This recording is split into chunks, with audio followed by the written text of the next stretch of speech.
O filhote, Carla, quando ele nasce, ele mama o colostro. E esse colostro da mãe tem um monte de anticorpos dessa mãe, que são absorvidos nas primeiras horas. Então ele adquire uma imunidade passiva. Esses anticorpos estão ali circulando e vão protegê-lo de certas doenças durante um tempo. Mas ele não desenvolveu esses anticorpos. Não há uma imunidade ativa dele. O grande problema da vacina, gente, entenda, não é só a vacina, é quem faz. O maior problema, nesse caso, pensando de fato, bem objetivamente, são as retroviroses. FIV e FeLV, né? O vírus da leucemia viral felina, né? O vírus da leucemia felina e o vírus da imunodeficiência felina.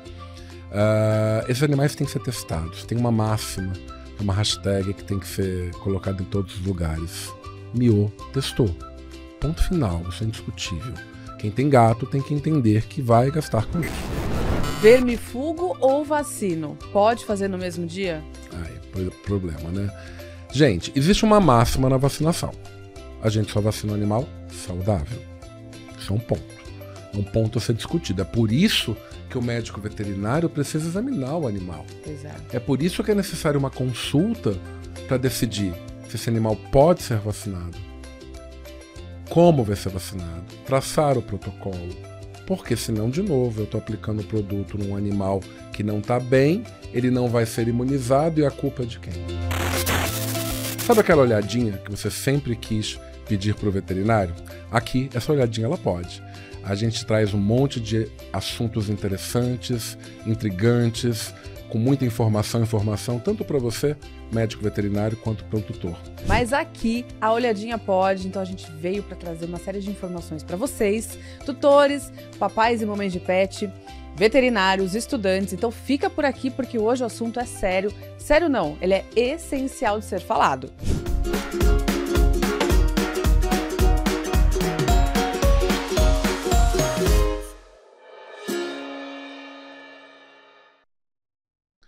Bem-vindos a mais um episódio desse bate-papo delicioso, iniciativa da Gener. Sabe aquela olhadinha que você sempre quis pedir para o veterinário? Aqui, essa olhadinha ela pode.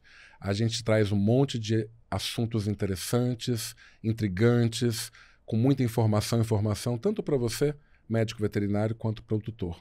Eu sou Paulo Tabanês, médico veterinário, diretor da Clínica Veterinária Tabanês em Brasília e professor de diversas pós-graduações em Medicina Interna e Infectologia. E estou aqui com a minha super companheira de empreitada, Carla Maion. Oi, Paulo. Oi, pessoal.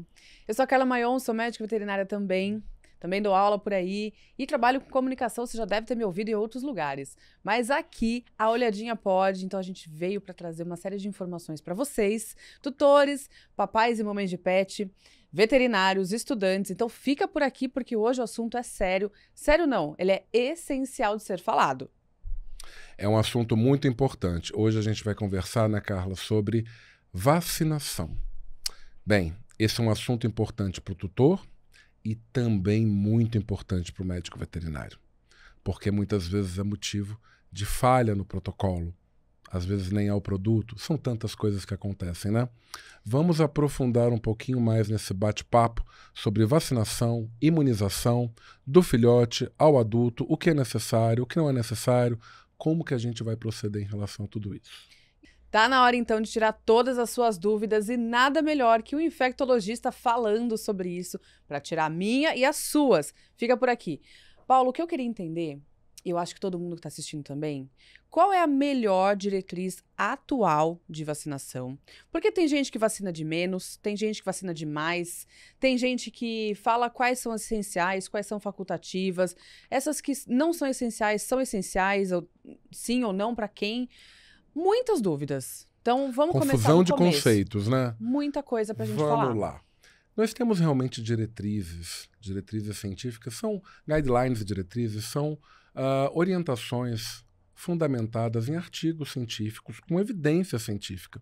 Então, são norteados, são instruções para o médico veterinário poder montar o melhor protocolo vacinal para o cão e para o gato. Logo, não é nada tirado da cabeça de ninguém. Isso realmente tem evidência científica e são publicadas, e sempre republicadas, eu digo atualizações sobre isso, inclusive surgiu uma recentemente, em 2024, como uma repaginação dessas diretrizes já publicadas anteriormente. Então, essas diretrizes, elas focam em mostrar para a gente que existem vacinas essenciais, que são aquelas que todo animal tem que tomar pelo menos uma vez na vida. Por exemplo, parvo, sinomose, hepatite infecciosa, pensando no cão, panleucopenia, herpes vírus, calicivírus, pensando no gato, e também felve contra felve na infância como essencial. Raiva depende da legislação do local e, no caso do Brasil, é indiscutível. Tanto pela endemicidade quanto pela legislação, nós temos que usar também como essencial. E vacinas opcionais, Carla, são aquelas que dependem da individualização do protocolo, que é um outro ponto muito importante dentro dos guidelines. Individualizar. A gente deve conversar muito sobre isso ainda.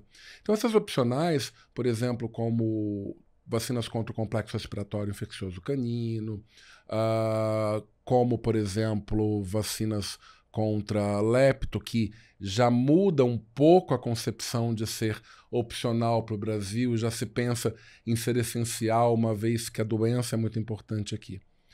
E ainda existem vacinas que não são recomendadas, são aquelas que não há um subsídio científico de fato para o seu uso.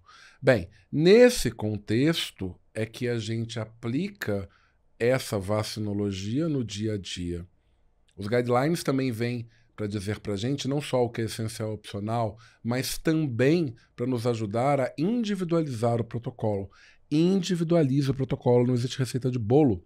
O seu paciente ele é único, tem um momento da vida dele importante que muda, inclusive. A individualização não é para sempre. Ela vai mudar de acordo com a necessidade e a vida desse paciente.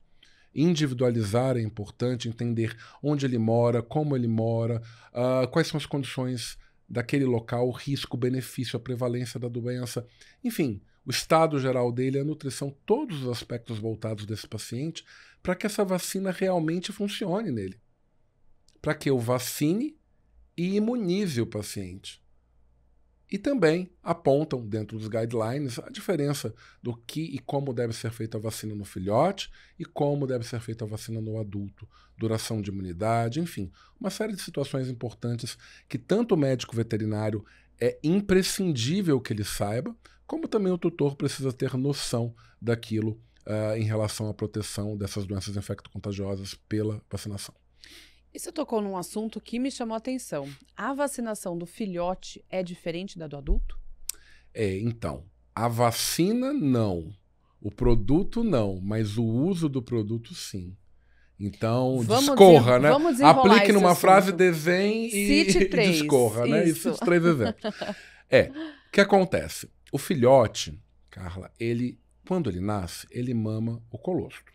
E esse colostro da mãe tem um monte de anticorpos dessa mãe, que são absorvidos nas primeiras horas. Então ele adquire uma imunidade passiva. Esses anticorpos estão ali circulando e vão protegê-lo de certas doenças durante um tempo. Mas ele não desenvolveu esses anticorpos. Não há uma imunidade ativa dele. Esses anticorpos vão decaindo com o tempo. Mais ou menos, cada doença tem um tempo diferente, mas cada doença normalmente decai em torno de 10 dias a sua metade.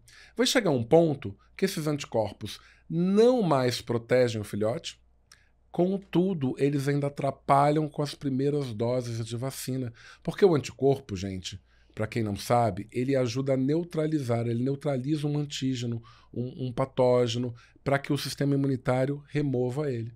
Logo, essa vacina, esse anticorpo, vai acabar atrapalhando o processo vacinal.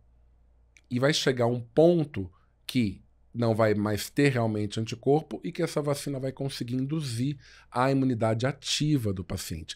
Esse momento aí da interferência dos anticorpos maternos gera uma janela chamada de janela de vulnerabilidade, que vai entre 6 e 16 semanas. Por isso que o filhote toma muitas doses, principalmente das virais, tá? Quem são? Parvo, sinomose, hepatite infecciosa no cão, panleucopenia, herpes vírus e calicivírus no gato. E são essenciais. Ele toma muitas vacinas, muitas doses dessas vacinas no primeiro momento, para que ele transpasse esse anticorpo materno. E por isso que o número de doses, colega veterinário, não é o mais importante nessa fase do filhote. O mais importante é aonde vai terminar a última dose. É necessário que a última dose das virais seja feita com 16 a 20 semanas de vida, porque é onde você realmente transpôs a barreira de anticorpos maternos. Esse é um grande erro, Carla, que a gente tem de vacinação e de falha vacinal. O adulto já é diferente. O adulto, se ele já tem uma imunidade adquirida, eu digo, se ele já foi vacinado quando filhote e já tem uma vacina estabelecida, eu digo, uma imunidade, ele precisa fazer reforços de acordo com o tipo de vacina que ele vai ter que fazer, né? E aí isso é uma outra discussão que já já a gente vai ter. Quando o adulto nunca tomou nenhuma vacina na vida, aí talvez ele precise, de forma geral, de 2 doses, pensando na múltipla, por segurança das virais, na lepto sempre 2 doses, na raiva uma só. E aí cada tipo de vacina vai requerer um tipo de movimento. Mas se ficar claro que o filhote precisa se prevenir dessas doenças virais, que são as mais importantes na infância e muitas vezes na vida adulta, e que o maior problema é parar a vacina no filhote antes de 16 semanas, isso está maravilhoso. Tem que ser de 16 a 20 semanas a última dose das virais para que ele realmente esteja prevenido. E o reforço no adulto? Aí o adulto, digamos que esse filhote fez tudo bonitinho, certinho, fez as vacinas virais, daí o reforço dessa última viral, ela vai ser, antigamente se preconizava com 1 ano de idade, hoje se pensa com 6 meses de idade a 1 ano, justamente para a gente ter certeza que transpôs a barreira de anticorpos maternos. E aí sim, completou tudo isso a cada 3 anos para viral. No adulto. A cada 3 anos para viral, quem são elas? Reforçando. Parvo, sinomose, hepatite infecciosa no cão, panleucopenia, herpes vírus e calicivírus no gato. E aí vai ser a cada 3 anos no adulto. Agora, eu estou falando dessas essenciais, né, Carla? Os colegas, às vezes, os tutores confundem um pouco, porque também tem contra a leptospirose, que para a gente deveria ser considerado essencial. Mas para a leptospirose, contra a leptospirose, são sempre 2 doses, a partir de 12 semanas de vida no filhote, intervalo de 3 a 4 semanas, e depois o reforço é anual, a cada ano. Se atrasar um pouquinho, mais de 3, 4 meses, tem que fazer 2 doses de novo. Então, nesse caso, a gente já vê como se faz no filhote e como se faz no adulto. O adulto nunca foi vacinado na vida, vai tomar 2 doses, e depois vai ficar 1 vez por ano. Raiva. Raiva é diferente. A partir de 12 semanas de vida, no filhote, 1 dose única. Ela é bastante imunogênica, então 1 dose é o suficiente. E o reforço, pela nossa legislação e pela necessidade também que nós temos hoje em relação à raiva no Brasil, esse reforço também é preconizado anual. Ele é adulto, nunca foi vacinado. 1 dose só. Tem essas vacinas essenciais todas. Claro, esqueci de falar de uma muito importante. Para FeLV, né? Contra a FeLV, uma retrovirose importante para o gato. Nós não temos vacina contra a FIV, que é um outro retrovírus, mas contra a FeLV nós temos. Ela também é considerada essencial para o filhote, porque é onde se tem a maior chance de infecção, principalmente no filhote, claro. Em qualquer momento da vida ele pode se infectar, mas o filhote tem mais predisposição a isso. E ali ela é considerada essencial. A partir de 8 semanas, 2 doses. Depois, anualmente, se esse animal for exposto. Se ele viver semi-domiciliado, em colônia, em mais animais, ou com animais que, por exemplo, não tem, que são sorodivergentes, tem um animal com FeLV e outro não em casa, aí ele tem que tomar a cada ano, senão a cada 2 anos. Agora a gente também tem vacinas não essenciais, por exemplo, bordetela, complexo respiratório, que a gente chama, né, vulgarmente, antigamente, de tóxicos canis. Essa é o reforço anual para o adulto, e o filhote toma 1 dose se for oral ou intranasal, que é viva, a partir de 8 semanas de vida, ou 2 doses se for parenteral, se for subcutânea, também a partir de 8 semanas de vida. E aí ambas terão reforço anual. Então de forma geral, a gente fecha o protocolo de vacinação dos pacientes cães e gatos com essas múltiplas essenciais, contra a FeLV pensando em gato, contra a raiva e as opcionais tipo bordetela. Uau! Vocês anotaram? Que tem muita informação. Eu muito. espero que vocês tenham anotado, feito aí uma colinha. Se não conseguiu, volta, assiste de novo. Mais uma dúvida que chega muito para mim, e acho que chega para você e para nós colegas todos, é qual a diferença de vacina importada e nacional? Ai, meu Deus, tá parecendo saia justa GNT, né? Pelo amor de Deus, isso é um problema sério. E é uma situação delicada, né? Porque a verdade é que todas essas vacinas, chamadas éticas, não éticas, nacional, importada, enfim, chame como quiser, elas têm registro pelo mapa. E elas podem ser comercializadas no Brasil. Então, entende-se que se passou por um ensaio clínico que mostrasse que essa vacina tem registro e que pode ser comercializada. O grande problema da vacina, gente, entenda, não é só a vacina, é quem faz. Quem faz, quando faz, em quem faz, como ela é produzida, armazenada.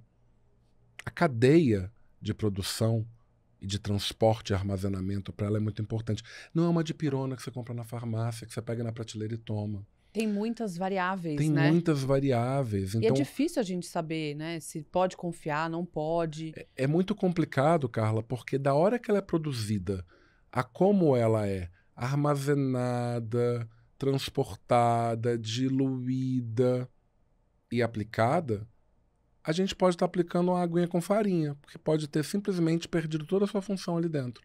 São patógenos, às vezes, vivos, atenuados. São, mesmo que patógenos mortos, mas são proteínas que têm que manter uma forma adequada. E que a temperatura e a condição de estocagem e todo esse manejo pode modificar muita coisa. E aí você acha que está aplicando uma coisa e está aplicando outra. Aí a culpa é de quem é da vacina? Calma lá, né? Talvez a culpa seja de todo esse processo, até a diluição, inclusive, quem está aplicando e aonde está aplicando, para que realmente ocorra, de fato, uma falha vacinal. Logo, delicada essa situação. O que tem que ser visto realmente é toda a condição da produção até a aplicação que, de fato, foi submetida a esse produto. Eu acho que é um gatilho aí de muita dúvida para muita gente, né? Existe uma série de mitos em volta disso, a gente tem que esclarecer. E aqui é o lugar, tá, gente? Aqui a Olhadinha pode. Inclusive, dúvidas de vocês que chegaram aqui no nosso podcast, no outro anterior que a gente fez, é sobre vacinação. Perguntaram, cadela prenha pode ou não pode vacinar? Quando sim, quando não, com o quê? E aí? A cadela que está prenha, a gente tem que tomar algum cuidado, né? Aliás, bastante cuidado. De forma geral, eu não indicaria ser vacinada, porque se esse animal tem uma reação importante adversa, pode colocar em risco a vida da fêmea e também dos filhotes. Em especial, a gente não deve vacinar contra parvo, sinomose e panleucopenia. Isso também vale para o neonato, aquele animal com menos de 4 semanas de vida. Porque o vírus da parvo, que é um vírus vivo atenuado, ele pode causar miocardite no cão, pode causar da panleucopenia alterações de cerebelo, hipoplasia de cerebelo e alterações retinianas no gato, e o vírus da sinomose e encefalite. A gente está falando de vacinas que têm vírus vivo atenuado. O que é isso, gente? É aquele vírus que foi enfraquecido. Ele é capaz de infectar uma célula, mas ele não deve causar doença. Mas nesse estágio e nessa situação, isso pode acontecer, então a gente evita o uso. A gente tem várias tecnologias de vacina, né? Aproveitando esse gancho sobre a prenha, sobre parvo ou não e sinomose ou não, a gente tem tecnologias de vacina que são vacinas vivas atenuadas, essas que eu expliquei para vocês agora. A gente tem patógenos que são mortos. O bichinho está ali morto, não vai infectar ninguém, mas ele precisa, às vezes, de um adjuvante, de alguma coisa para atrair a resposta imunitária e perceber aquilo ali. A gente tem pedaços de proteína que desencadeiam resposta imunitária protetora. Então, tem muitas situações e produtos ou antígenos que estão dentro daquelas vacinas, das diferentes vacinas que nós temos no mercado. Claro, com utilidades as mais variadas, né? Nesse caso da fêmea prenha, a gente evita, de fato, justamente por conta disso. E uma dúvida também que eu recebo no consultório e trago aqui para compartilhar com vocês é reação à vacina.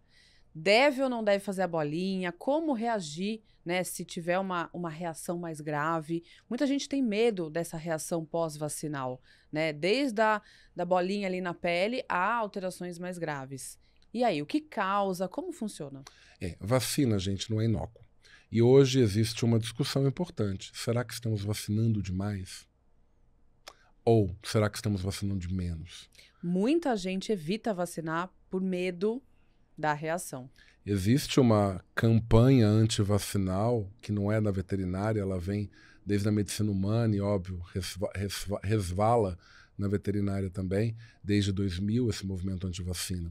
E que fez com que muitas doenças no mundo humano, né, no ser humano, ressurgissem. Exatamente. Isso é delicado. Mas também concordo que excesso de vacina não é legal.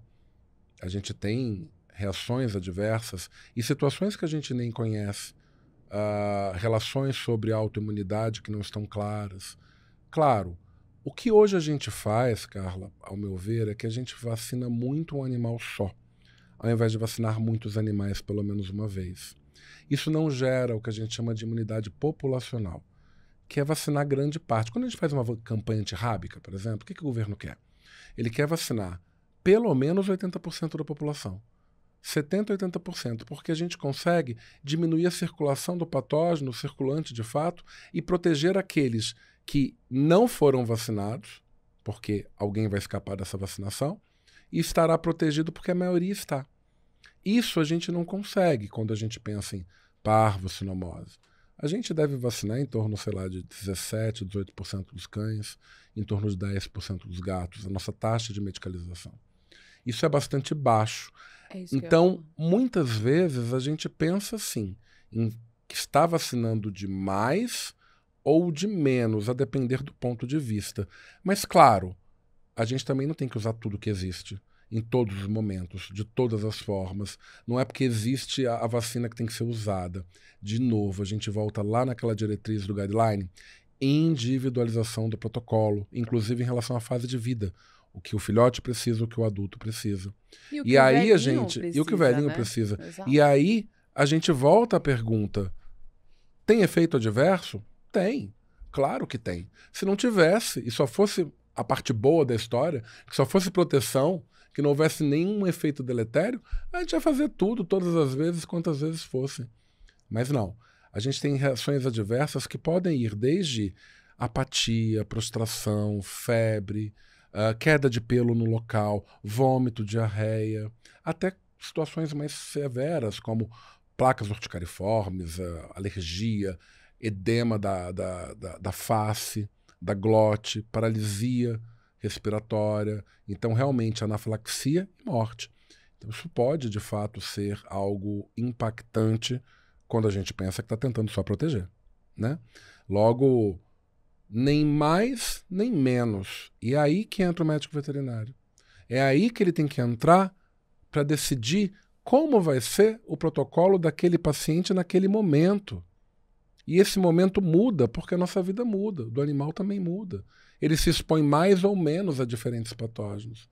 E aí requer mais ou menos proteção. É aí o ponto delicado em que não pode ser uma receita de bolo. Exatamente. E a individualidade, que a gente fala muito aqui, né? Então, entender para aquele animal que você já conhece, ou se é um filhote, você está conhecendo agora, como é a reação dele a essas aplicações, né? E uma questão também que eu acho que é importante falar é número de vacinas por dia. Então, posso vacinar 3 doses, 4 doses, né? De variadas vacinas. De diferentes vacinas. Diferentes vacinas no mesmo animal naquele dia?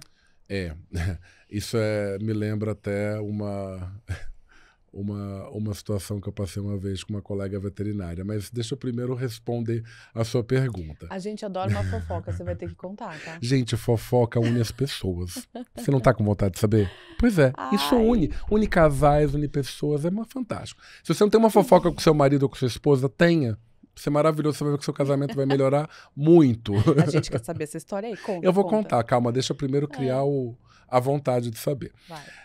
Sim, respondendo a sua pergunta, a gente pode usar várias vacinas no mesmo dia? Por exemplo, uma múltipla com uma contra complexo respiratório e uma antirrábica? Pode.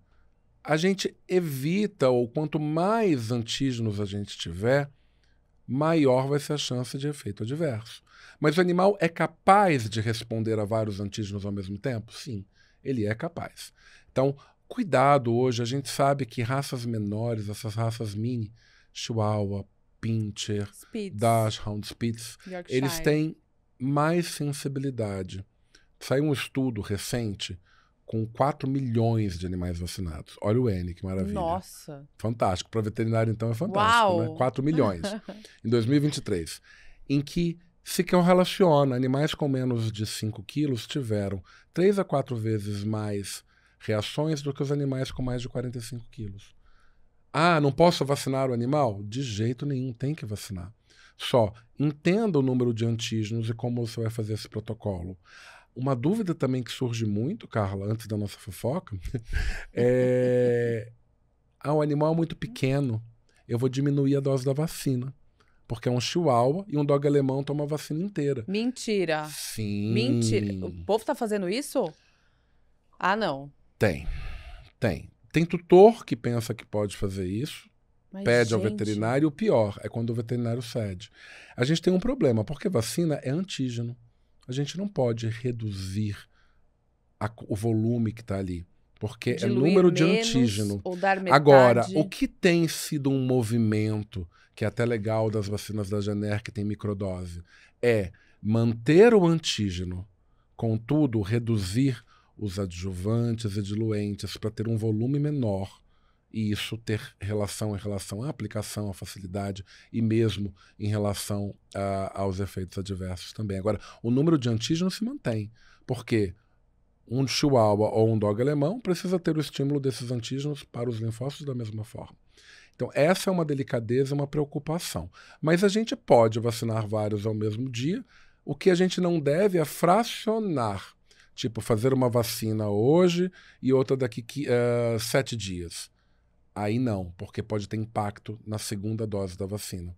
Por conta da produção de citocinas, interferon-alfa. Então, ou você vai fazer no mesmo dia, ou você vai dar um intervalo de 15 dias. Agora, sobre a fofoca, você sabe quando a gente dá muita aula, né? A gente acaba colecionando pérolas. Você dá aula, você sabe disso. A gente acaba tendo um caderninho. Sim. Certa vez eu estava dando uma aula numa cidade, que obviamente eu não vou dizer qual é, e eu estava falando justamente sobre fazer várias vacinas no mesmo dia. Que era possível, que o animal tinha capacidade de responder, mas poderia ter efeitos adversos. E aí uma colega claramente estava contrariada. Revoltada. Ela começou a mexer o ombrinho, bater a perna. Não e aquilo estava concordo. me incomodando, aquele tremor todo. Eu falei, o que foi, doutora? A senhora está com sinomose? Isso é mioclonia? O que está acontecendo? Aí quebrou o gelo, riu e ela falou, não, doutor Paulo, sabe o que acontece?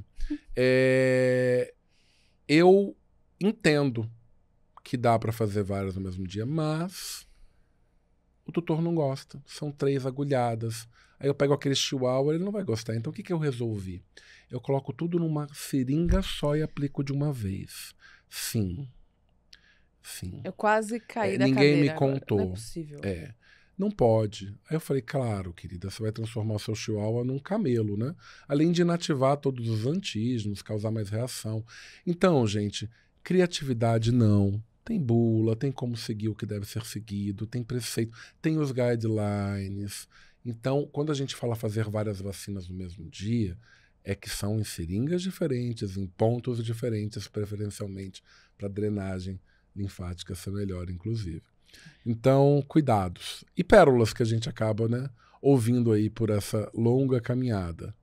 Eu fico impactada com essa pérola, mas eu também tenho as minhas, e eu acho que vai te impactar também quando a gente for falar de nutrição. Ah, meu Deus. Mas a gente ri, né, tira isso como uma fofoca engraçada, mas isso acontece Brasil adentro, não é nem Brasil afora.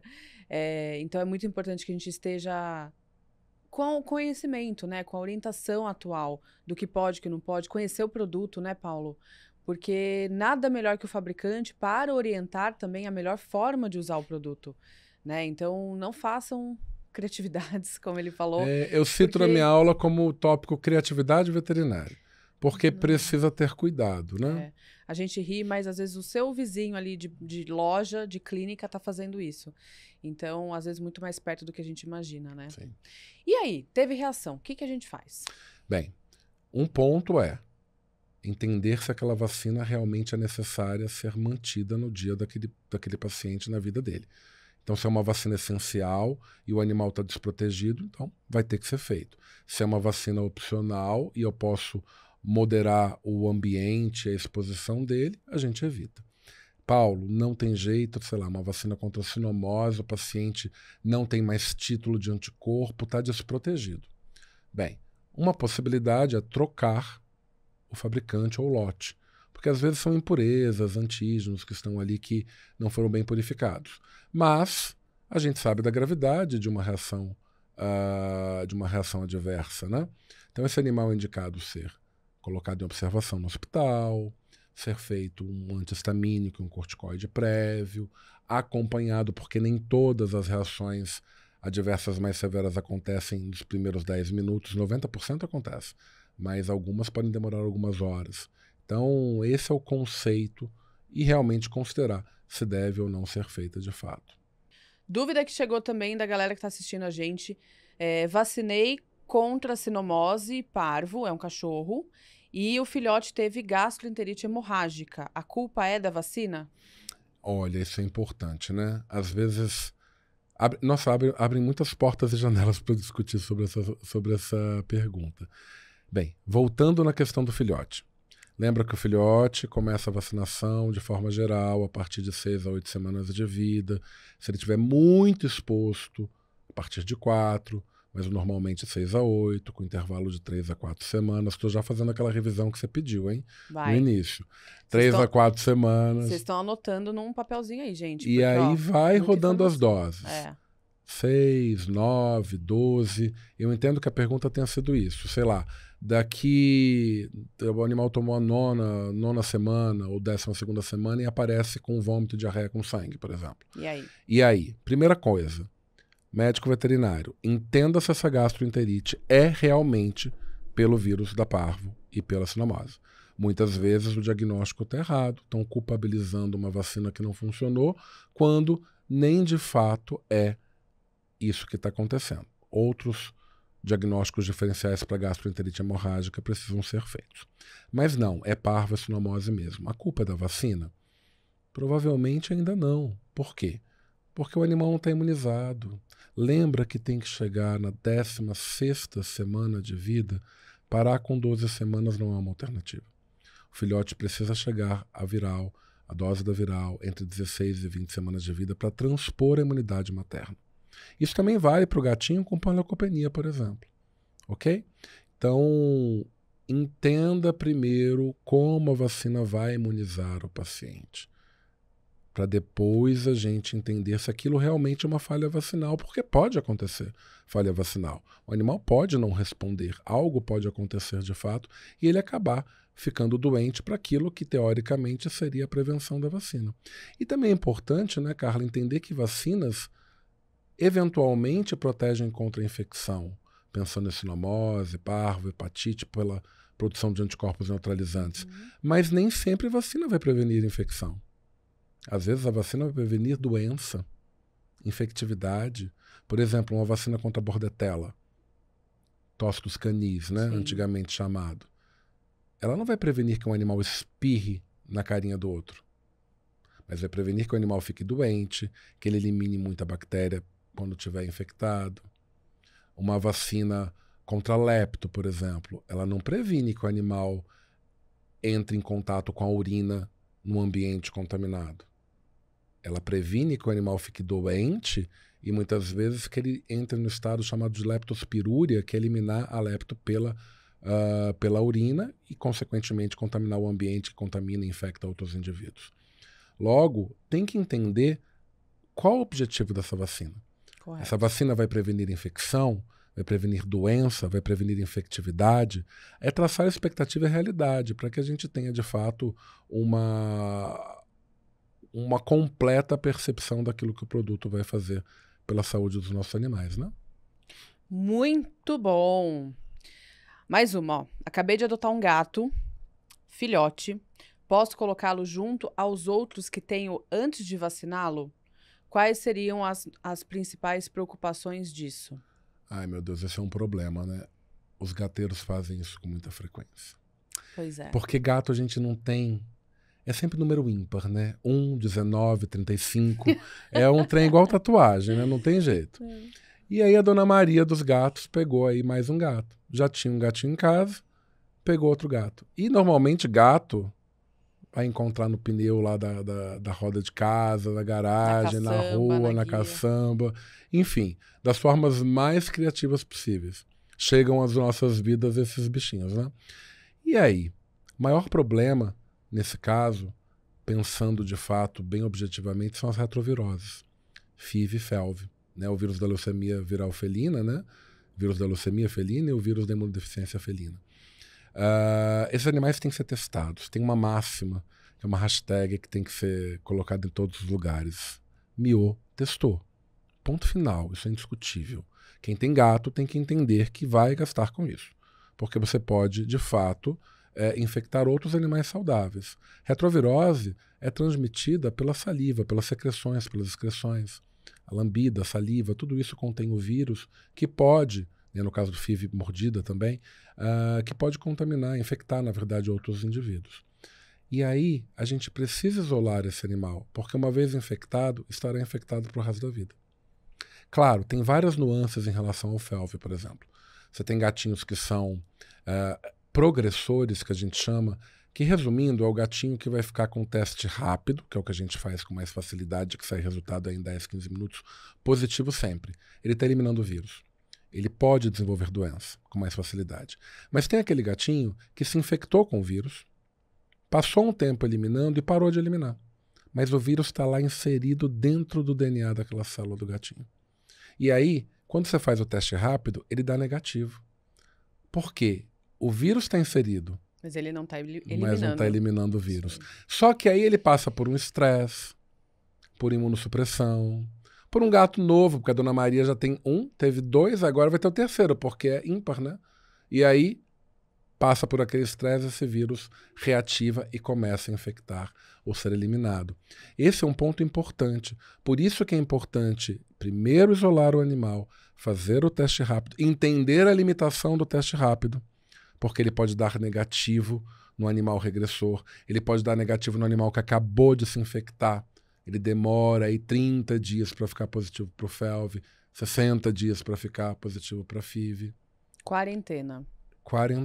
Talvez pedir o médico veterinário, é importante entender dos testes moleculares, pedir DNA, RNA, vírus, para que a gente possa realmente entender aonde que está a cinética desse vírus precocemente, antes do teste rápido, para daí sim a gente poder juntar esses gatinhos, vacinar e juntar os gatinhos. E eu nem vou falar das formas atípicas do vírus, porque aí é um pod só para o FeLV. Pois é. Não, eu tô gostando que tá chegando dúvida aqui, muito legal. Pessoal, se você tiver dúvida, né, quem tá acompanhando a gente em time ou depois nos cortes, manda pra gente, pode mandar pro nosso @, e a gente vai, com o maior prazer, trazer as respostas e discussões aqui das dúvidas de vocês. No adulto, qual é a frequência das vacinas? Já comentou, a cada 3 anos, né? Pensando, vamos esclarecer, porque talvez tenha sido rápido, né? Para o adulto, depois do filhote realmente imunizado, as virais, sinomose, parvo, hepatite no cão, panleucopenia, herpes vírus e calicivírus no gato, a cada 3 anos, ok? E lepto anual, raiva anual para o cão, raiva para o gato anual também, FeLV no filhote, aquele protocolo de 2 doses, depois anualmente no animal exposto ou a cada 2 anos no animal que não é exposto. Muito bom, muito bom. E claro, bordetela, né, gente? Complexo respiratório, seja parenteral ou intranasal oral, é também anual. Essa é muito boa, Paulo. Vermifugo ou vacino? Pode fazer no mesmo dia? Problema, né? Gente, existe uma máxima na vacinação. A gente só vacina o animal saudável. Isso é um ponto. É um ponto a ser discutido. É por isso que o médico veterinário precisa examinar o animal. Pois é. É por isso que é necessário uma consulta para decidir se esse animal pode ser vacinado, como vai ser vacinado, traçar o protocolo. Porque senão, de novo, eu estou aplicando o produto num animal que não está bem, ele não vai ser imunizado e a culpa é de quem? Da vacina? Ou da gente que não percebeu que aquele indivíduo não podia receber a vacina naquele momento? Pois é. Deixando esse adendo à parte, né, a vermifugação não atrapalha a vacinação, desde que esse animal não esteja com uma verminose clínica. Sei lá, ele está apático, prostrado, com a mucosa pálida, com um barrigão gigante, defecando e cuspindo verme. Não pode, óbvio, né? Mas agora, isso é tudo fora muito isso, claro, né? não, infelizmente não é tão claro assim. Não. Às vezes você perde o time. Muitas vezes o colega espera o animal ser vermifugado por semanas para começar a vacina, aonde ele está super suscetível e aonde ele se infecta com parvo, sinomose ou panleucopenia. Verdade. Então, infelizmente, o óbvio às vezes precisa ser dito. Pois é. É, galera, é uma janela de bastante polêmica também, né? Porque se ele tem demora para negativar da verminose, você faz a vacina, não faz a vacina. E aí? Se ele clinicamente está bem, não tem problema. Tá. O problema é se ele está realmente com uma verminose clínica, doente de fato. Mal. Aí realmente a gente precisa estabilizar. Isso é para qualquer doença, né? Claro. Qualquer situação, a gente, pensando em vacinação, precisa fazer isso de fato. Muito bom, muito bom. Bom, eu acho que estamos na reta final desse episódio. Eu vou precisar reassistir para anotar um monte de coisa. Acho que vocês também já anotaram aí. Quero muito agradecer esse papo. Foi uma aula sobre imunidade, vacinação e outros, né, Paulo? E acho que estamos no caminho certo. A gente está trazendo aqui aquela famosa olhadinha que pode. Exato, essa é aquela olhadinha que você pode dar. A gente aquela não olhadinha, se incomoda. nem um pouco, nem um pouco. Essa é a olhadinha que você pode entender se está tudo bem com o seu pet, discutir com o seu veterinário, trazer informações ao veterinário também se atualizar. O objetivo desse nosso bate-papo é esse. E quando a gente fala em vacinação, nossa, poderíamos passar aqui mais sei lá quantos episódios, né? Porque é um instrumento muito importante de prevenção de doenças infecto-contagiosas que por muitas vezes é negligenciado e feito de uma forma inadequada. Então, tem muito pano para manga.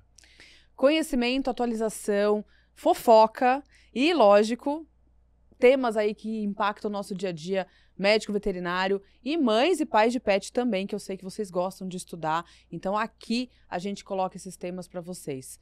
Até a próxima, Paulo. E muito obrigada pela aula. Até a próxima, Carla. Gente, compartilha, dá o seu like aí, manda informações pra gente, manda perguntas, manda comentários e até o próximo episódio. Porque aqui a sua olhadinha pode.